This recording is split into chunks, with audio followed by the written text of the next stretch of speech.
Hey there, Jen. I've got a problem. Another one, do tell. Always.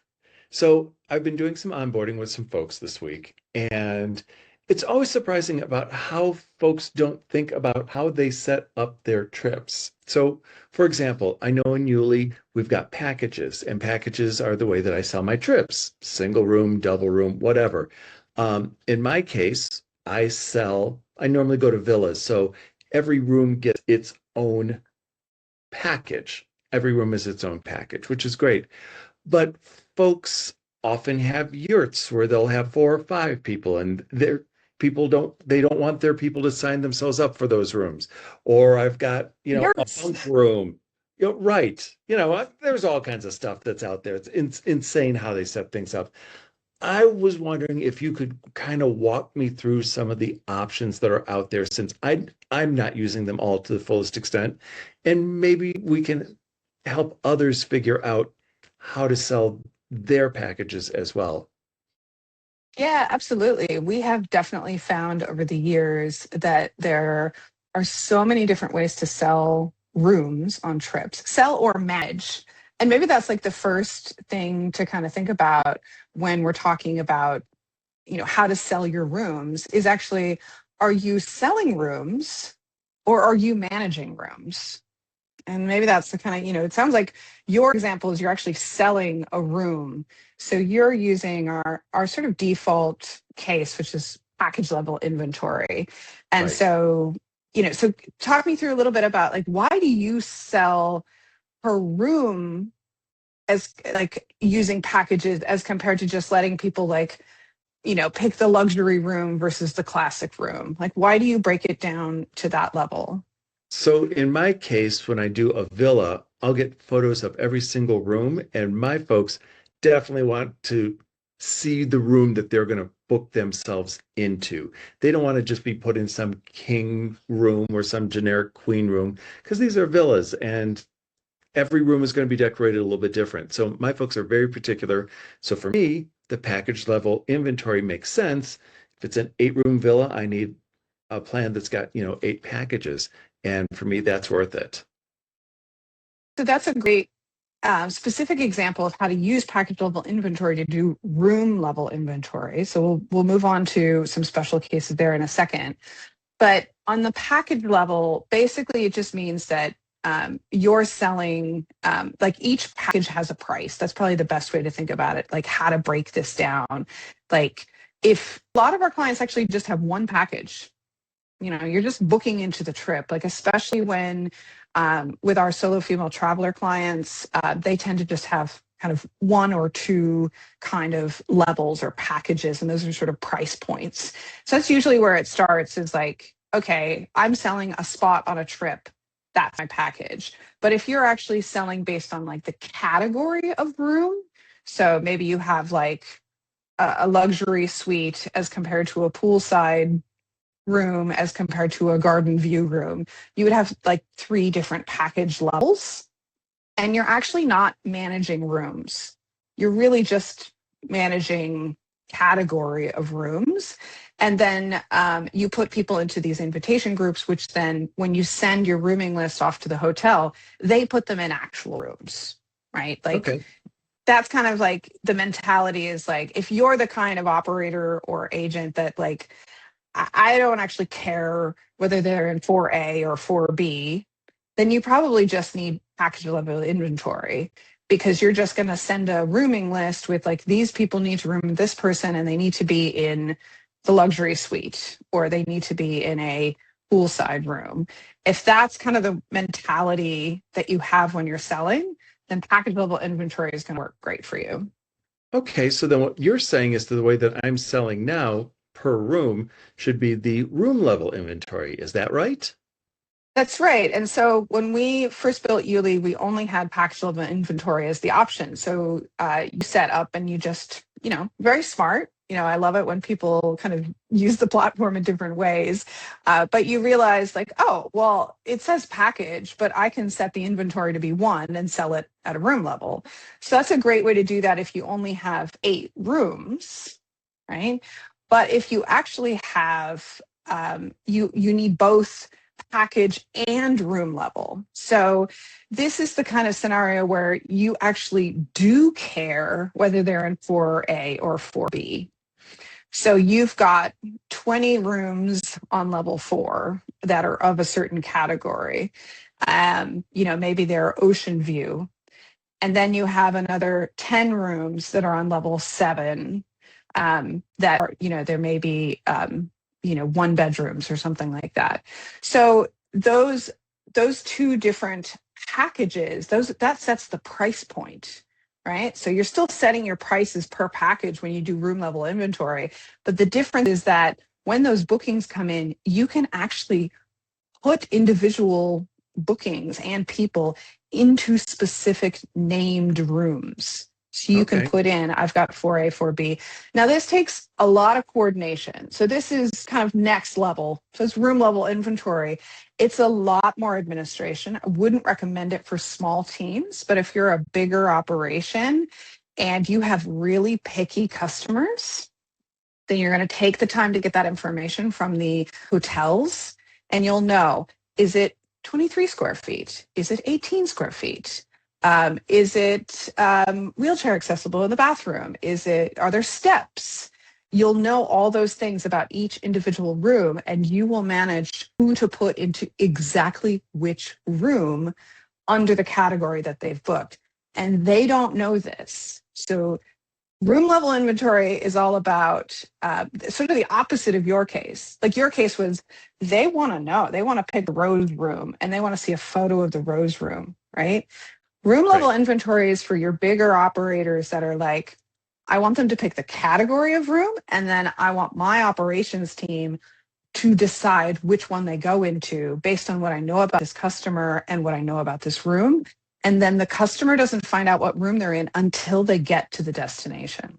Got it. Okay. So for those who have been with YouLi for a long time and have only been doing package level inventory, they may not even know that this exists because you tend to fall into the same habits of doing the same thing over and over again, Yep, right? exactly. Yeah, So yeah. let me tell you this. One of the reasons I upgraded my YouLi subscription years ago to the most robust package is because I was doing a cruise. And me being me, I wanted every cabin to be its own option. And back then, the only way that I could do it is by making a package for cabin A, cabin B, cabin C. But now I'm looking at this and there's a visual deck plan. Tell me about that. Yes. Yeah, so visual deck plans or rooming maps, it doesn't have to just be a boat, it can be a hotel map, but typically clients use it when they're booking out boats, which is very popular, by the way. So you're not the only one to do that. And this is an amazing one if you actually have a deck plan. So here's a showcase of one of our clients, Rockstar, and they actually have a boat that they've booked out. So uh, quite a large one. And so as you can see, the deck plan is quite big. And so you can see these different colored rooms that are highlighted here. And so the different colors map to different categories of rooms. So again, we still have this sort of package concept, and that maps to a price point.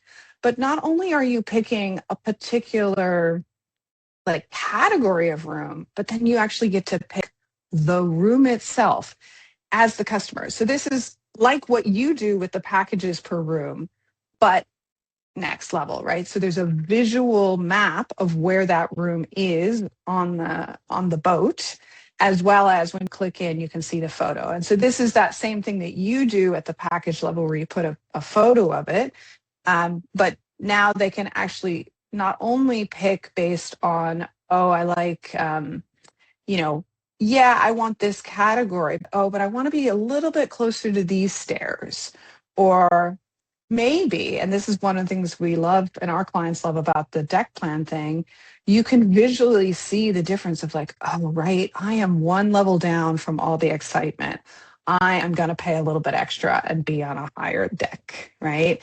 So it just gives you that visual to sort of push people to kind of want that extra convenience or location, and like seeing that visual of like, oh, this room is so much bigger.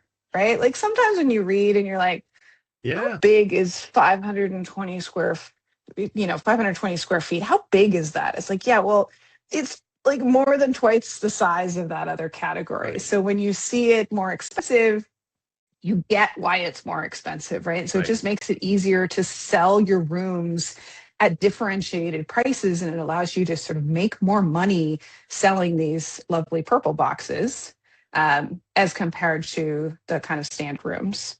Right. Very, very cool. All right. So, what if I'm doing cabins? Let's say that I'm doing a jamboree and there's 250 people who are coming, and I've got a whole bunch of cabins with bunk beds. I know Mm. certain people need to be roomed with certain people. I kind of want to manage that myself, or maybe it's a school group or, whatever. What, how do we manage that? So that's an excellent one. So this is the sort of fourth category that we see coming from clients, fourth kind of scenario where Um, it could be that maybe you're staying in that one place with those cabins the whole time, but quite often with these kinds of groups, you might actually stay like for 3 nights in this one with the cabins, and then you go for 3 nights in the yurts. And so the cabins sleep five each, but the yurts only sleep three each. And so you actually can't have a consistent roommate situation through the Sure. whole tour because all the ones that we've talked to up till now, the package, room level, visual deck plan, all three of those, you're assuming that the people rooming together are rooming together in the same configuration the whole way through the tour. And that's pretty typical. That's usually how things work. But as you say, there's some unique accommodation situations, quite often with student travel, where you actually have different room configurations in each case, and people kind of get grouped together in interesting ways. So we use a per accommodation rooming management feature for that. And it's really good if you're doing solo traveler or student travel bookings. And if you have different configurations. Even better, you can invite your group leader to come in and decide, oh, actually, Christina and Anna do not get along. Do not ever put them in the same room together. Make sure that they are in separate rooms, in the cabins, and in the yurts. And of course, as the operator, you don't know that, right? Right. So they're just names on a spreadsheet for you. So that's why with this feature, you can actually invite your group leaders who do know all of the people who are traveling to go in and allocate people to the rooms so that you know that everybody's got a bed. So it helps you with your inventory management. Like maybe you need more, maybe you need less, and it makes sure you reduce conflict because people are being put in the right rooms. Cool. Now, you've given me a lot to think about. I would think that anybody to YouLi or any platform really needs to kind of have a solid idea in their head how they want to sell their spaces and their rooms and the experience. And I like that there's so many different options here. I would like at another time for you to kind of go through each of these with me and maybe show how you set these up. I would absolutely love to dig into these. So I look forward to a future one where we show you the technicalities of how you achieve each of these. But I just wanted to kind of close with Nick, what do you think is the best way to manage sort of rooms? Do you feel like it's better to think of them as something to sell, like the way you do? Like, do you recommend to people, like, think about selling rooms as compared to just managing rooms? Is that It's a usually what really you advise?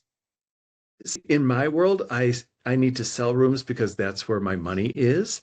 Um, I don't need to manage spaces, but that's my needs. I can absolutely see how somebody would have to manage spaces, especially in that band camp situation, or when you've got, a lot of space and you need to allocate people to different places. I can definitely see that where they need to manage people. But for me, it's all about selling the space. So I guess that's the real takeaway here is, when you're picking a technology solution to help you with your room inventory and management, are you selling rooms or are you managing rooms? And that comes from your business model, right? Yeah. Yeah. Very, very cool. Thanks for opening my eyes. Look forward to digging into the details next time. I'll Bye. talk to you.